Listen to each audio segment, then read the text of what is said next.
Okay, thank you. Good afternoon. Welcome to Regional Distance Learning Clinical Seminar Series. Today's topic is Family Centric Approach at ART Center and speaker Dr. Jasleen Kaur. Dr. Jasleen is the CEO ART Medical Officer from last 12 years. She has done MBBS and PG diploma in HIV medicine. She has also worked as a house surgeon in the pediatric department. She has successfully completed University of Washington online courses on clinical management of HIV, leadership and management in health, global mental health, and project management for global health. Now I request Dr. Jasleen to start the session.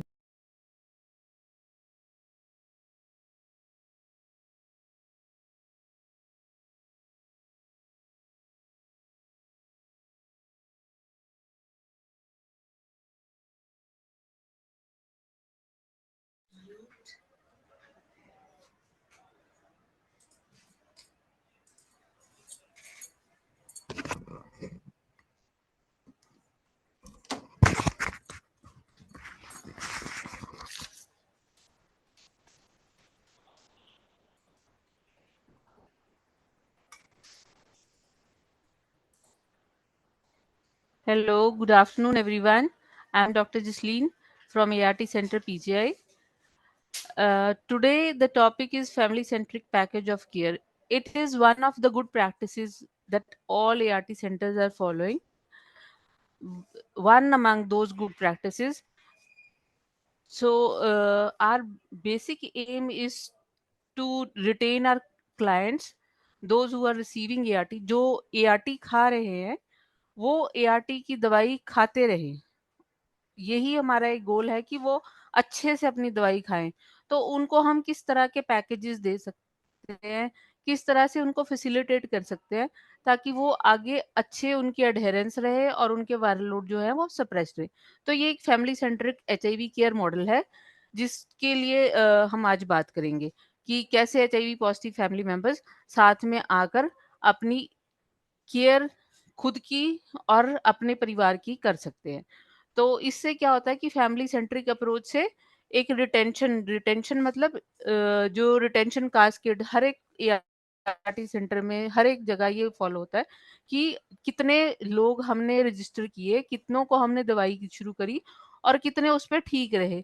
तो उसकी improvement तभी आएगी अगर वो लोग खुद आएँगे, दवाई लेके जाएँगे और एडहेरेंस पे अच्छे रहेंगे, वायरल लोड उनका सप्रेस्ड रहेगा। तो फैमिली अगर आपस में मिल-जुल के उनका केयर सपोर्ट का थोड़ा-सा ध्यान होगा, तो वो अपने और अपने पार्टनर्स को अच्छे से केयर प्रोवाइड करा सकेंगे और एडहेरेंस पे ला सकेंगे।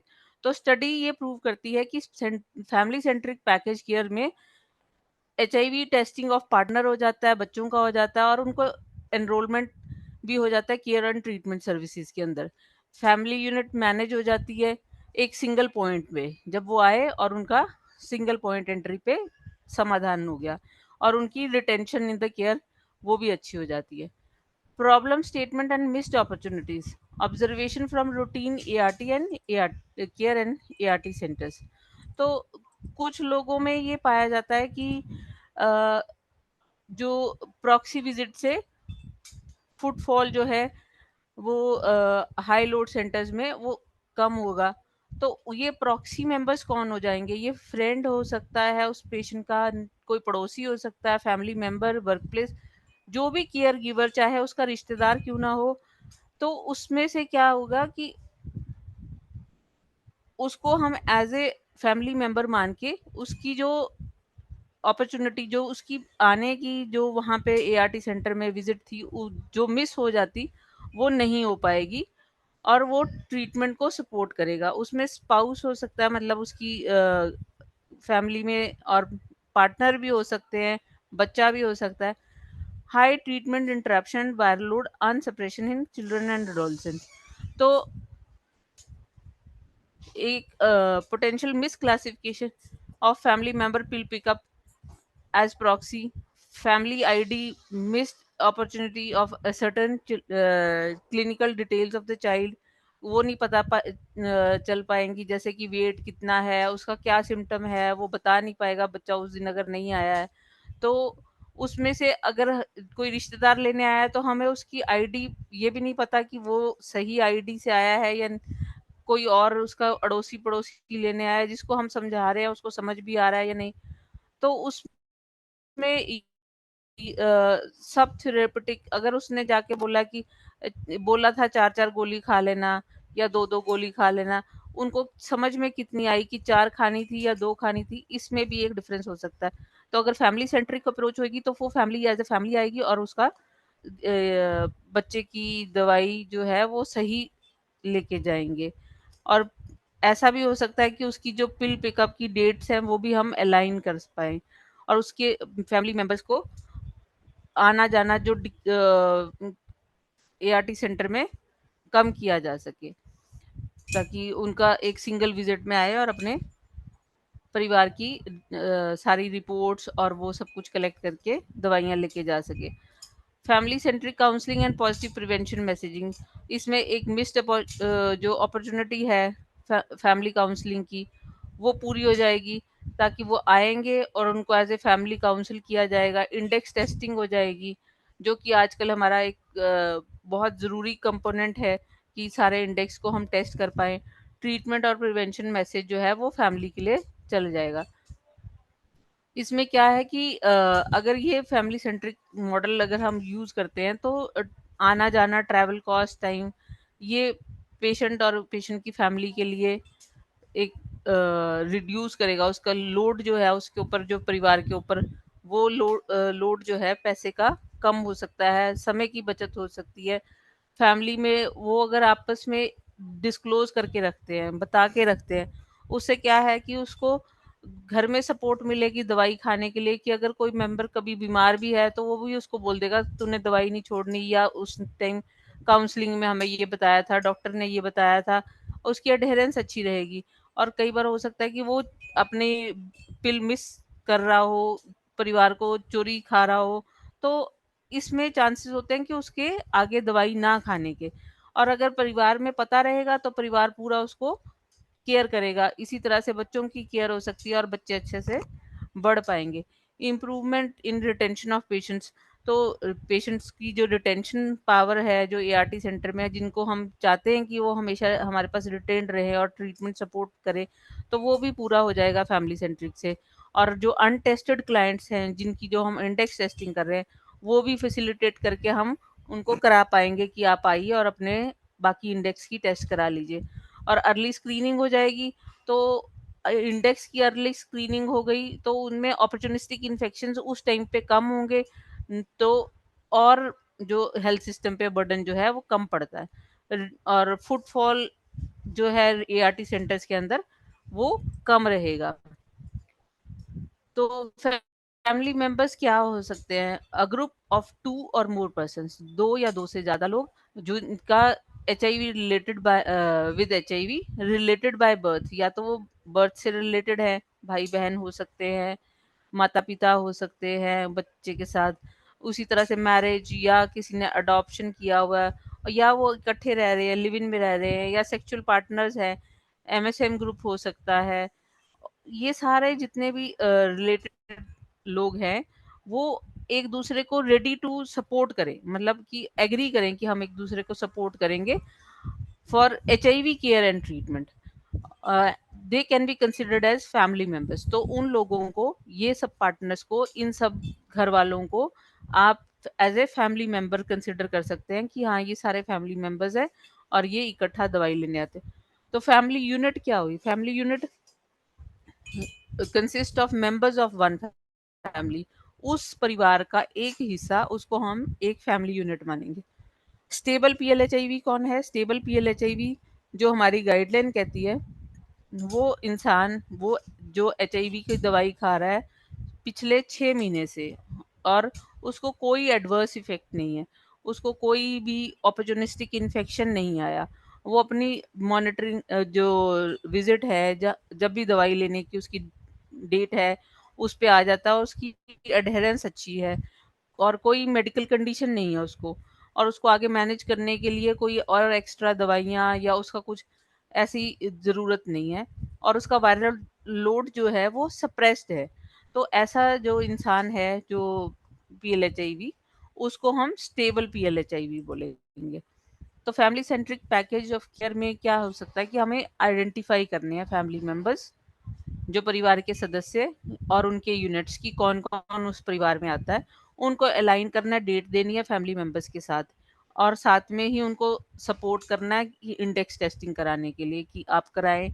फैमिली काउंसलिंग करनी है, उनको बिठा के आपस में काउंसलिंग करें, ताकि वो एक दूसरे के पता लगने से, डिस्क्लोजर से उनको एक असिस्टेड सपोर्ट मिले उनको, ताकि वो उनका सहायक हो, ना कि घर में आपस में उनके जो संबंध हैं वो खराब हों। तो ऐसी काउंसलिंग काउंसलर के द्वारा की जानी चाहिए, ताकि वो फैमिली एक अपने आप को एक दूसरे को सपोर्ट करती हुई रहे। Initiation of ART to all the positive members of the family, और जितने भी परिवार के सदस्य हैं उनकी दवाई शुरू की जाए, उनकी ARV और प्रोफिलैक्सिस की दवाइयाँ उनको समझाई जाए कि किस लिए देनी है, और वो खाएं। और जो फैमिली मेंबर्स, नेक्स्ट जो है कि जो फैमिली मेंबर्स है वो इकट्ठे देखे जा सके ART में, जब वो आए तो वो इकट्ठे देखे जा सके, उनकी एडहेरेंस और उसके फैमिली मेंबर्स की जो है वो एडहेरेंस वो अच्छी रहे। उनको ट्रीटमेंट में क्या क्या सोशल स्कीम्स और क्या क्या फायदा हो सकता है उनके साथ रहने से, इकट्ठे आने से, वो सब कुछ समझाया जाए, और उसके एडहेरेंस के ऊपर बहुत अच्छे से काउंसलिंग करी जानी चाहिए, ताकि वो उनकी कोई भी पिल जो है, कोई भी गोली छूटे नहीं, और अगर वो छूटेगी नहीं तो उनको कोई अपॉर्चुनिस्टिक इन्फेक्शन नहीं आएगा। हम उन्हें एजुकेट करेंगे एडहेरेंस, ट्रीटमेंट और वायरल लोड के बारे में बताएंगे कि जो फर्स्ट लाइन पेशेंट्स हैं उन्होंने साल में एक बार कराना है, लेकिन कई बार ऐसा भी होता है कि साल में भी पेशेंट कुछ कुछ जगहों में पाया जाता है कि साल में भी वायरल लोड नहीं हो पाया। तो ऐसे में हम ये सोचेंगे, अगर फैमिली उसको ये बोलेगी कि तूने जाना ही जाना है और अपना टेस्ट कराना है, उसको सपोर्ट करेगी, तो वो जो वायरल लोड है उसका होगा, और अडहेरेंस भी अच्छी रहेगी। तो और बाकी सोशल स्कीम्स जैसे जैसे स्टेट वाइज या जो जो भी हमें पता चलती हैं, उसके बारे में भी हम उसको अच्छे से जानकारी दे सकते हैं, न्यूट्रिशन के बारे में कि क्या क्या अच्छा खाना है, और फैमिली प्लानिंग कैसे की जा सकती है, ऐसी चीज़ों के बारे में उसको आगे बताया जा सकता है। तो family centric package of care में जैसे कि आप देख रहे हैं कि डॉक्टर जो है उसमें काउंसिल कर रहे हैं और बता रहे हैं, दवाई दे रहे हैं कि उसकी पेशेंट में का हस्बैंड बैठा है, वाइफ है, बच्चा है, तो ये एज ए फैमिली आए हैं, और इनमें से अपनी दवाई के लिए तीनों ही एक बार में परामर्श ले सकते हैं। Orientation, consent, stamp folder organisation, तो फैमिली काउंसलिंग एंड सपोर्ट, फिर एडहेरेंस सपोर्ट, जो पहले हमने आइडेंटिफाई करने हैं फैमिली मेंबर्स, फिर उनकी मॉनिटरिंग एंड फॉलो अप होनी चाहिए, फैमिली सेंट्रिक केयर के लिए पता होना चाहिए, और उनकी जो डेट्स हैं वो ऑलमोस्ट सेम ही हों, ताकि जो फैमिली मेंबर्स हैं वो इकट्ठे आए और अपनी इकट्ठी दवाई लेके जा सके, ताकि उनका बार बार पता चले कि आज एक महीने पे एक बंदा दवाई लेने आ रहा है, फिर अगले महीने फिर वो दूसरे बंदे की दवाई लेने आ रहा है। इस तरह से नहीं होना चाहिए, ताकि उनकी सेम डेट हो सके, ताकि वो सेम टाइम पे आ सके। तो इसी तरह से उनको एडहेरेंस में सपोर्ट मिलेगी, और आपस में अगर डिस्क्लोज रहेगा स्टेटस, और उनकी स्क्रीनिंग हो सकेगी, और TB स्क्रीनिंग, इंडेक्स टेस्टिंग और ड्यू डेट जो है वो इम्प्रूव्ड रहेगी। Let's go step by step through the process for implementation of the family centric package. तो इसमें ये क्वेश्चन है, are you aware of the number of family coming to your ART centres of the total alive on ART? क्या आप लोग इस बारे में जानते हैं कि कितने परिवार, नंबर ऑफ फैमिलीज जो आपके ART सेंटर्स में आ रहे हैं, जो आपकी अलाइव ऑन केयर और जो ART ले रहे हैं?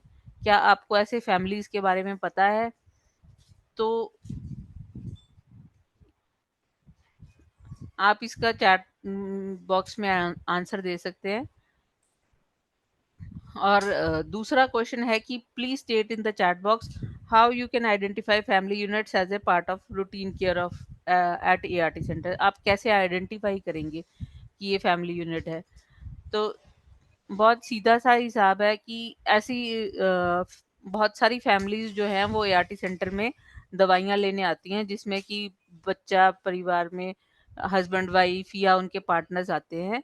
और आप उनको आइडेंटिफ़ाई कैसे कर सकते हैं, अगर आप अपना व्हाइट नैको कार्ड देखोगे जो एआरटी का है, उसके अंदर जो कॉलम दिया होता है जिसमें कि उसके फैमिली के बारे में लिखा होता है कि काउंसलर जो भरता है कि उसके माता-पिता, स्टेटस नोन अननोन, उसमें वो भरना पड़ता है कि उसके क्या स्टेटस है, फिर उसके आगे स्पाउस, फिर आगे चिल्ड्रन या उसके पार्टनर्स, जितने भी हैं वो एक कॉलम है हर एक कार्ड के अंदर, जिसको आप भरते हैं तो पता चलता है कि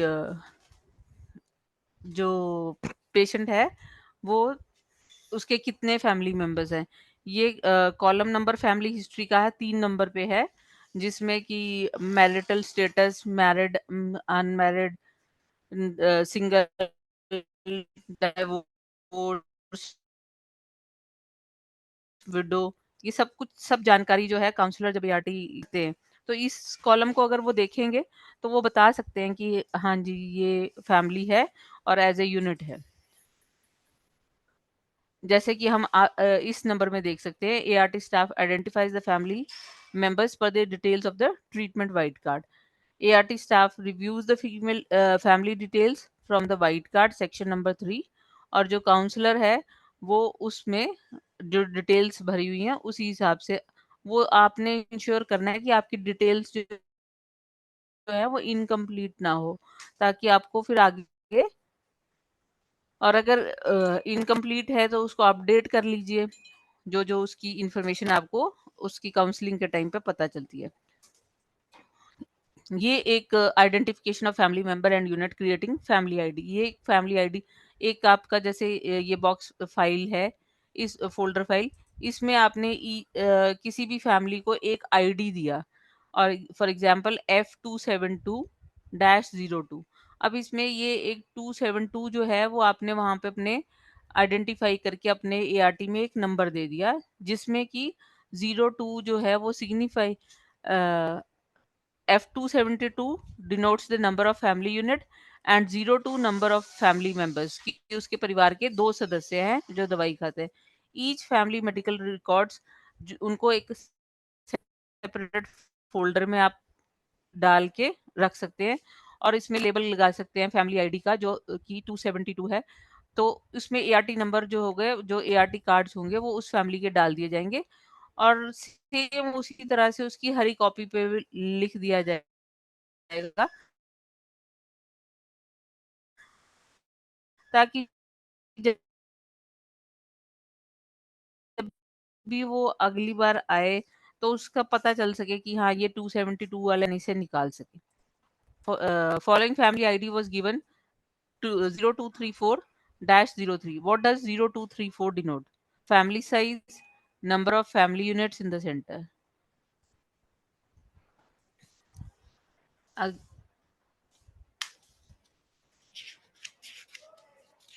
जो जैसा मैंने अभी आपको पिछली स्लाइड में बताया कि जो 234 है वो एक फैमिली का साइज, जो फैमिली के जो आपके नंबर है, जो आपकी एआरटी सेंटर ने दिया, जो आपको एक डिनोट किया एक स्पेसिफिक नंबर, वो नंबर है। और जो इसके नंबर ऑफ फैमिली यूनिट्स होंगे वो डैश करके आगे 2 है या ये नेक्स्ट क्वेश्चन में आ गया। The following family ID was given by the ART 0234 dash 03। इसमें 03 डिनोट करेगा कि number of family units in the centre, कि परिवार के सदस्य कितने हैं। तो इस फ़ोल्डर के अंदर हमारे को 3 कार्ड्स मिलेंगे, जो कि फ़ोल्डर नंबर 234 था। तो alignment of pill pickup due dates, इसमें क्या होगा कि ड्यू डेट पे जो सेक्शन 13 व्हाइट कार्ड का है, उसके हिसाब से जो आपने फैमिली मेंबर्स आइडेंटिफ़ाई करे हैं, उनकी ड्यू डेट जो है आप असाइन कर सकते हैं कि उसको कौन-सी रिविज़िट आपने दी है। while adjusting the due date, ensure that the pills in hand are accurately taken. अब आप सिंगल रिविजिट दी आपने उस फैमिली को, और आपने देखना है कि हर एक पेशेंट को समझाना है, जो भी फैमिली में आया है उसको आप हर एक हरी कॉपी के साथ आप बताइए कि ये इसकी दवाई है, ये बच्चे की दवाई है और ये इसकी है। उससे दोबारा से पूछ लो कि आपको समझ में आया किस किस की क्या क्या डिब्बियां हैं। उसके आप ऊपर एक इनिशियल भी डाल सकते हो कि ये ए की दवाई है या पी की दवाई है। बच्चे का नाम कोई एस से है तो ये एस बच्चे की दवाई है, ये सुबह की है, ये शाम की है। जो भी परिवार का सदस्य आया उसको अच्छे से समझ आए। जब फैमिली काउंसलिंग होती है तब भी। और जो भी माता-पिता आते हैं उनको आप ये बता सकते हो कि वेट बैंड के हिसाब से जैसे-जैसे बच्चे का वज़न बढ़ेगा, बच्चे की नंबर ऑफ पिल्स भी इंक्रीज़ करेंगी, तो आपने उसी हिसाब से बच्चों को दवाइयाँ बढ़ा के भी बतानी है। तो इसी तरह से आप बच्चे को जो फैमिली मेंबर आया है उसको उसके ऑक्यूपेशन के हिसाब से, कि उसके स्कूल में अगर कोई टीचर है तो स्कूल की छुट्टियों के हिसाब से, या कोई सोशो डेमोग्राफिक कंडीशन हो सकती है, जैसे कि आजकल बारिशों का टाइम है, कभी ठंड का टाइम हो या विंटर सीजन हो, जब दिन छोटे हैं, उस हिसाब से उसके कोई पहाड़ से आता है तो उसको वहां पे लैंडस्लाइड्स की कंडीशन एज पर दी फैमिली, जैसे जैसे उसकी कंडीशन है उसके हिसाब से आप उसको रिविजिट दे सकते हैं कि हाँ इस टाइम पे वो पहुंच सकता है, इस टाइम पे वो नहीं पहुंच सकता, ताकि उसकी रिविजिट जो है वो मिस ना हो। और सेम उसकी वाइट कार्ड के अंदर लिख दे और ग्रीन बुक के अंदर भी लिख दे। इंडेक्स टेस्टिंग हर बार में हमने ऑफर करनी है, हमेशा एक्टिवली बताना है, और सेक्शन 3 जो है वो वाइट कार्ड का अपडेट करते रहना है हर बार। हो सकता है उसका इस बार वो सिंगल था, छठे महीने बाद वो शायद मैरिड हो गया हो, या उसका कोई पार्टनर आ गया हो, या उसके घर में कोई बच्चा आ गया हो। अगर आप नहीं पूछेंगे तो उस हो सकता है वो सोचे कि ये इन्फॉर्मेशन देनी ज़रूरी नहीं थी जब मेरी वाइफ नेगेटिव थी, तो इस बच्चे को बारे में क्या बताने की। तो अगर आप पूछेंगे तो हो सकता है वो बताए, और फिर हम ये देख सकते हैं कि हाँ वाइफ का दोबारा टेस्ट हुआ था या नहीं हुआ था। तो हो सकता है वाइफ का दोबारा टेस्ट कराएं। तो ये सारी इन्फॉर्मेशन जो है काउंसलर ने हमेशा फिल करनी है, और वो बायोलॉजिकल चिल्ड्रन या फैमिली मेंबर टेस्टिंग डिटेल्स उनको एंटर करना है, उनके सेक्सुअल पार्टनर्स के बारे में पूछना है और वो एंटर करना है, और उनको एचआईवी टेस्टिंग के लिए रेफर करना है। तो एचआईवी पॉजिटिव इंडेक्स क्लाइंट जो है उसके कौन कौन से इंडेक्स हो सकते हैं, उसके स्पाउस हो सकता है मेल फीमेल या ट्रांसजेंडर, सेक्सुअल पार्टनर्स उसके हो सकते हैं male female transgender, injecting partners हो सकते हैं मेल फीमेल ट्रांसजेंडर, या उसके बायोलॉजिकल चिल्ड्रन हैं। और अगर इंडेक्स क्लाइंट जो है वो लेस देन 19 ईयर्स का है, तो उसकी बायोलॉजिकल मदर का भी टेस्ट होना बहुत ज़रूरी है। अ, अगर मदर एचआईवी पॉजिटिव है तो फादर का भी होना चाहिए सेम वे। और उसी तरह से अ, एक की बन जाती है कि अगर हम एक का टेस्ट किया तो दूसरे का किया, दूसरे का किया, तीसरे का किया। इससे क्या है, एक तो पॉपुलेशन में पता अवेयरनेस होगी और उनको पता चलेगा उनका स्टेटस। और दूसरा, अगर कोई हिडन जिसको इन्फॉर्मेशन ही नहीं थी एचआईवी की, अगर उसकी इन्फॉर्मेशन पॉजिटिव निकल के आती है तो वो अपना केयर एंड ट्रीटमेंट में जल्दी आ जाएगा। During the initial visit counsellor assess the family member and provide the following. तो जब आते हैं तो उसको एचआईवी स्टेटस के बारे में डिस्क्लोजर करना है। पहले आईसीटीसी काउंसलर जरूर डिस्क्लोज करके भेजे, लेकिन एआरटी सेंटर बिना डिस्क्लोजर के कभी भी दवाई शुरू ना करें। और उसको हमेशा बताएं, फैमिली मेंबर्स को बताएं, पार्टनर्स जो भी वो लेके आए, और उसकी इनिशिएशन होनी चाहिए ART to all the positive members. जितने उसने मेंबर्स बताए, जितने की रिपोर्ट आई, उनकी दवाइयाँ शुरू जरूर होनी चाहिए। उनको एडहेरेंस के लिए जरूर से जरूर बताना है, और उनको समझाना है कि एक पिल बर्डन लॉस कितना ज्यादा हो सकता है उनके ऊपर, कि कितना जो उसने दवाई नहीं खाई तो वायरस की chances of growing the viral growth जो है वो बढ़ जाएगी। उस चीज को मद्देनजर रखते हुए उसको अपनी एक भी दिन की पिल जो है वो मिस नहीं करनी। और उनके साइको सोशल इश्यूज हो सकते हैं। कई बार परिवार आते हैं और वो आपस में आके कहते हैं नहीं जी ये व्रत करना ज़रूरी था, इसमें ये ज़रूरी था। तो आप उनको एज़ जो उनके इश्यूज़ हैं उनको एड्रेस करते हुए ये बता सकते हैं कि इस टाइम पे ये गोली खाई जा सकती थी, उसने इस टाइम पे भी तो चाय पी थी, उस टाइम। और अगर हम अच्छे से उनको समझा देंगे तो शायद उनकी वो व्रत 1 दिन या 2 दिन वाली भी दवाई ना छूटे। During the visit ART counsellor try to analyse reasons. वो रीज़न्स ढूँढे कि क्या रीज़न हो सकता है अगर वो अनस्टेबल है एआरटी पे, और उसकी अच्छे से काउंसलिंग करे। और अगर स्टेबल है या अनस्टेबल मेंबर्स हैं, उनकी असेसमेंट करे और उनको केयर में लेके आए। Family centric package of care में प्रोसेस फ्लो है कि पेशेंट आता है केयर कोऑर्डिनेटर के पास, और केयर कोऑर्डिनेटर जो है वो देखता है और उसके फैमिली मेंबर्स कौन कौन से हैं उसका फैमिली फोल्डर जो है वो निकाल के लेके आएगा, और वो काउंसलर स्टाफ नर्स के पास जाते हैं फॉर पिल पिकअप। अपनी एडहेरेंस चेक कराएँगे, उनसे अपने इश्यूज़ डिस्कस करेंगे, ट्रीटमेंट बडी और इंडेक्स टेस्टिंग के बारे में उनको समझाया जाएगा, सेक्सुअल पार्टनर्स के बारे में पूछा जाएगा, बायोलॉजिकल चिल्ड्रन के बारे में और उनका डिस्क्लोज़र के बारे में। तो अगर वो डिस्क्लोज़ करते हैं, तो उनके वायरल लोड जो है स्टेटस जो है वो उनको बताए जाएँगे।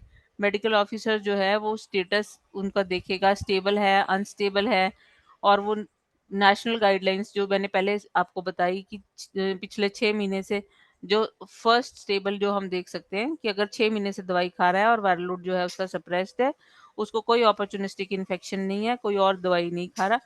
तो इसी चीज़ों को मद्देनज़र रखते हुए अगर वो डॉक्टर देखता है कि हाँ, ये स्टेबल क्लाइंट है, उसको कोई अपॉर्चुनिस्टिक इन्फेक्शन नहीं है, उसको वो मल्टी मंथ डिस्पेंसेशन कर सकता है, मतलब 1 महीने से अधिक की दवाई दे सकता है, CD4 तो ड्यू नहीं है, कोई इम्यूनोलॉजिकल फेलियर तो नहीं है, तो उसको देखते हुए वो उसको दे सकते हैं। और जो डाटा मैनेजर है वो देखेगा कि ये डॉक्टर ने भेजे हैं और उनको एक यूनिक कोड देंगे, ताकि उनकी वाइट कार्ड और ग्रीन बुक पे सेम कोड जो है वो मेंशन किया जा सके कि ये परिवार के 2 सदस्य हैं, 3 सदस्य हैं, तो इनको ये नंबर मिला है, और वो फैमिली डिटेल्स जो है वो उसके अंदर हरी कॉपी और वाइट कार्ड में एंटर हो जाएंगे, और फिर वो क्लाइंट अपने घर चला जाएगा एज ए रूटीन बेसिस।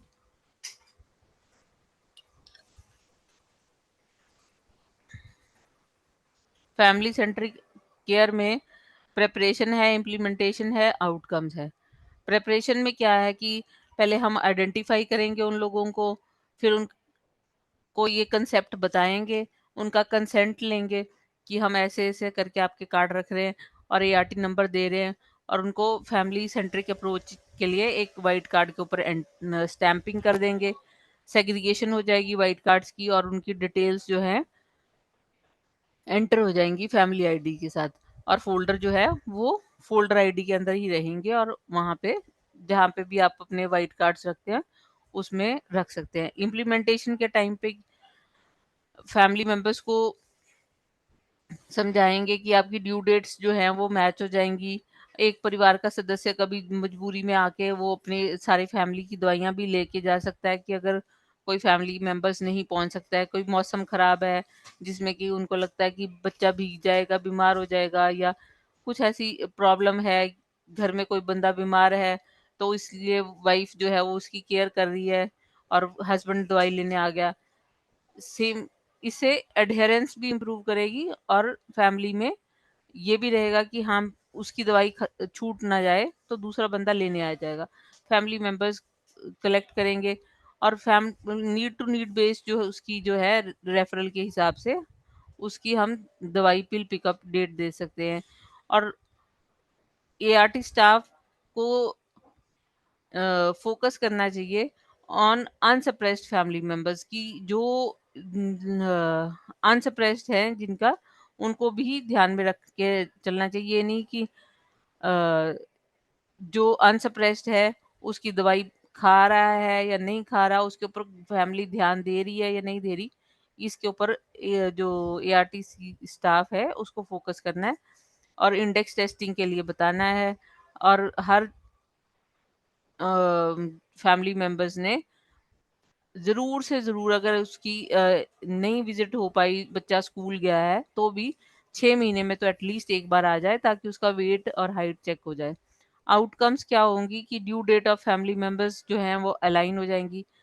तो अलाइन्ड रहेंगी वो, उनकी क्लिनिकल विज़िट्स जो हैं फैमिली मेंबर्स की, उनको बार-बार एआरटी नहीं आना पड़ेगा, तो उनकी विज़िट्स रिड्यूस हो जाएँगी और उनकी रिटेंशन बढ़ेगी, वायरल लोड जो है वो सप्रेस्ड आएँगे और फुटफॉल एआरटी सेंटर में जो है कम हो जाएगी।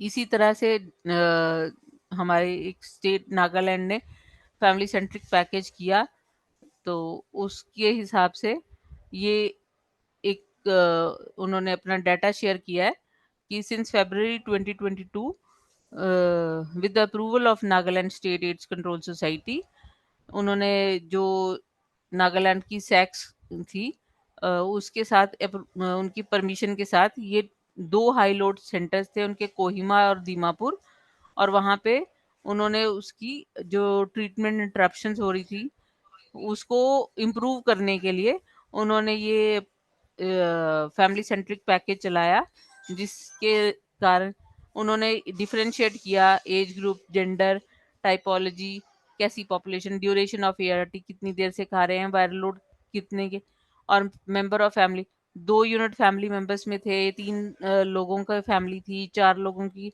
और कॉम्पोजिशन ऑफ फैमिली की बच्चे कितने थे, children and adult, adult child and adolescent कितने, एडोलेसेंट एंड अडल्ट कितने हैं, एडोलेसेंट्स बच्चे कितने हैं, या खाली अडल्ट, या की पॉपुलेशन कितनी है। तो उन्होंने उसी हिसाब से सबको सेग्रीगेट करके उनका एक फैमिली ग्रुप बना लिया।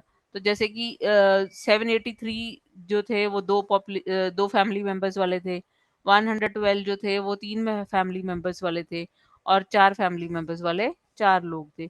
इनको करते हुए उन्होंने बहुत अच्छे से ये वायरल लोड कवरेज किया, और ये फैमिली मेंबर्स को उन्होंने आगे टेस्टिंग किया वायरल लोड हर एक का। तो उन्होंने ये कॉन्टिन्यूशन ऑफ केयर में ये पाया कि जब फैमिली एज ए होल आई, तो उनके जो वायरल लोड थे वो सप्रेस्ड आए। इससे क्या हुआ कि फैमिली बॉन्डिंग थी, उन्होंने ये पाया इस पैकेज ऑफ केयर में। फ्रीक्वेंसी ऑफ एआरटी विजिट्स उनकी कम थी, उन ये सबने एग्री किया। उनका कम समय लगा एआरटी सेंटर में, क्योंकि हर बंदा एक एक बार में आता था तो उनका समय ज़्यादा लगता था। ट्रैवल एक्सपेंसेस जो है उनके कम हुए, फैमिली इश्यूज को वो टैकल अच्छे से कर पाए, और अपने जो उनके इशू थे disclosure of family status to family वो कर पाए, और उससे उनको फायदा हुआ। गुड केयर ऑफ चिल्ड्रन हो गया, और क्वालिटी कंट्रोल, जो क्वालिटी ऑफ काउंसलिंग थी वो बहुत अच्छी लगी उनको, वो उससे बहुत खुश थे। Demonstration of family centric package, Andhra Pradesh state AIDS control society. तो ये एक from April to 2023 to February 2024, जिसमें कि 1708 families accounting for 27.4% of the PLHCV accessing ART from the 2 ART centers। तो ये वहां से ले रहे थे। मेजोरिटी जो थे 2 मेंबर फैमिलीज थे। पिल पिकअप जो था वो अलाइन किया गया जो फैमिली रजिस्टर्ड थी। तो इसमें ये पाया गया कि जब फैमिली सेंट्रिक अप्रोच हुई, तो उनके जो 6 month retention was increase from 94% to 96% among the PLHAV who were receiving family centric packages।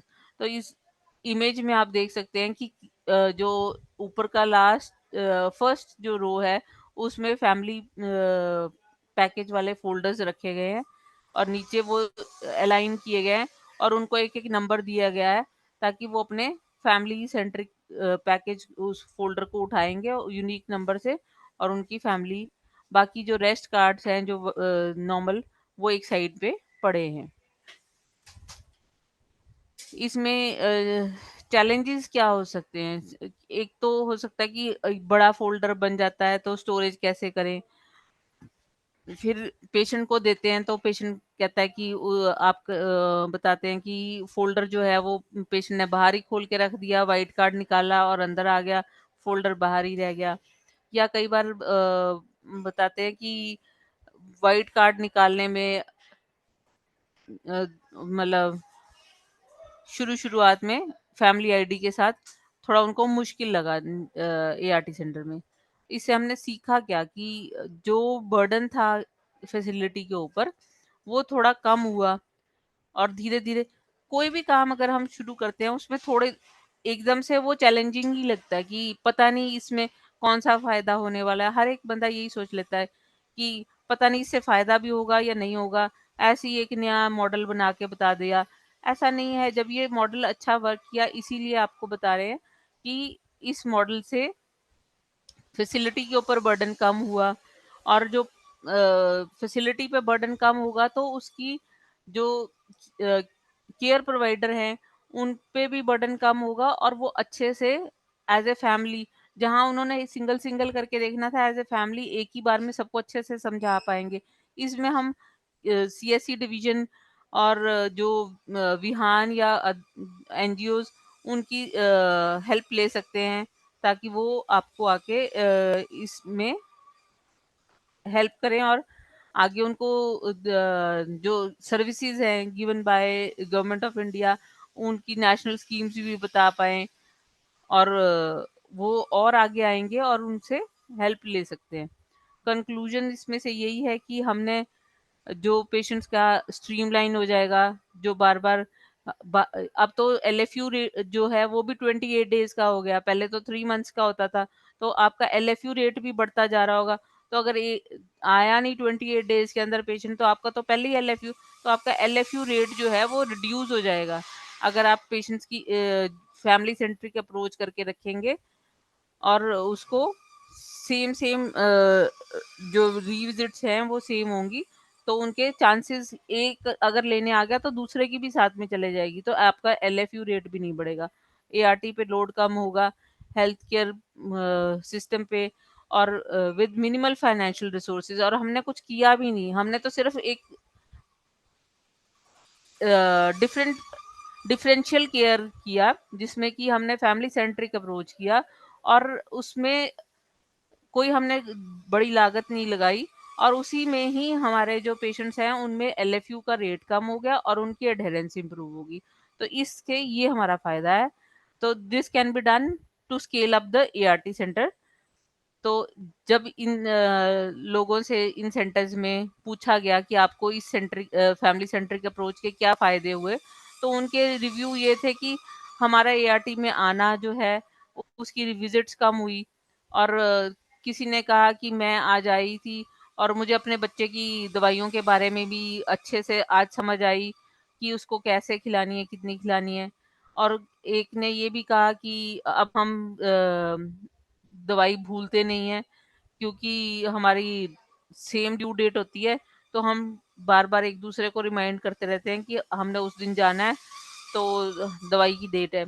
और एक दिन एक बताती हैं कि उसकी दवाई जो है वो उसे लगा कि वो भूल गई है खाना गोली, कि मिस तो नहीं होगी। तो उसे याद आया कि उसके हस्बैंड और उसकी दोनों की दवाइयों की डेट तो सेम है। तो उसने अपने हस्बैंड की दवाइयाँ काउंट करी कि उसकी कितनी बची हुई हैं, और उसने अपनी। तो उसे पता चला कि उसकी तो एक एक्स्ट्रा है, कि वही भूल गई है और वो अपनी मिस्ड पिल खा पाई। तो इससे भी फैमिली सेंट्रिक अप्रोच में फ़ायदा हुआ। दूर-दराज के जहाँ पे ट्रांसपोर्टेशन मुश्किल है, फैमिली सेंट्रिक अप्रोच से एक बंदा अगर आके दवाई ले गया, और हो सकता है कि एक ही अर्निंग मेंबर है, तो वो आज काम पे गया तो उसकी वाइफ आके दवाई ले जाए।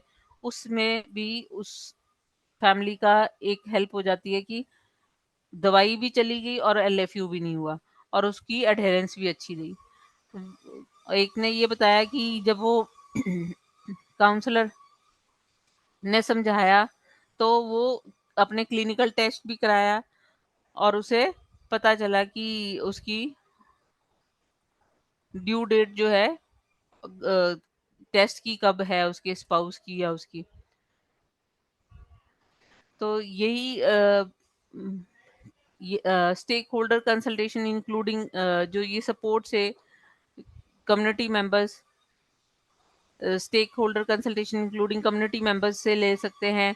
एसओपी जो है on patient flow and monitoring tools, वो है, उससे हेल्प से कैपेसिटी बिल्डिंग हो जाती है एआरटी सेंटर स्टाफ की, ऑन साइट सुपरविजन हो जाती है, मेंटरिंग हो जाती है, मॉनिटरिंग सपोर्ट हो जाती है, एडहेरेंस हो जाती है, ऑपरेशनल एंड क्लिनिकल एसओपीज जो है, डाटा की क्वालिटी आ जाती है। और आउटकम्स में क्या है कि ये नागालैंड की 2 जगहों में ये शुरू किया गया था इन फाइनेंशियल ईयर 2022, जो कि स्केल अप कर दिया गया 15 और जगहों में नॉर्थ ईस्ट की फाइनेंशियल ईयर 2024 में।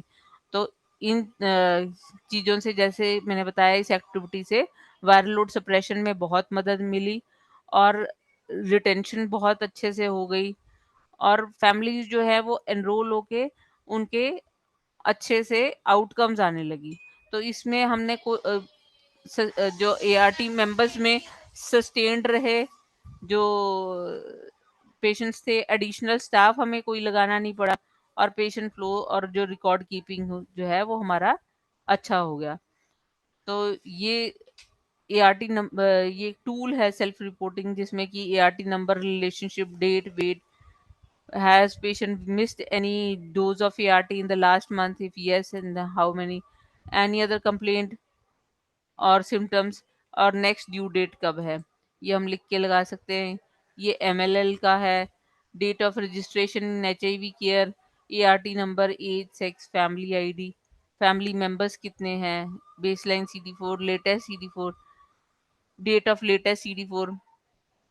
इसी तरह से ART eligibility, ART registration, dose of start, ये सारी जो है डिटेल्स फॉर रेफरल या उसका जो भी स्टेटस है इन द एआरटी सेंटर हम डाल सकते हैं। तो हम नागालैंड सैक्स, एपी सैक्स, इनका बहुत बहुत धन्यवाद करते हैं, जिन्होंने हमें इतने सैक्स के थ्रू ये डाटा शेयर किया है, ताकि हम बता पाए, और अपने स्लाइड्स में हम अपने जो लोग सुन रहे हैं जो नैको से एसोसिएटेड है, उनको पता लग पाया कि इस रोल मॉडल से हमें कितना फायदा हुआ। तो ये ऐप है। Thank you so much. इस सेशन के रिगार्डिंग कुछ भी अगर आपने पूछना हो तो पूछ सकते हैं।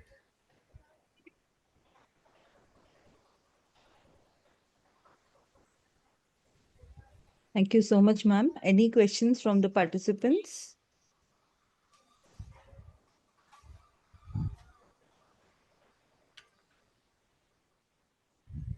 In case you have questions, you can please unmute and ask questions.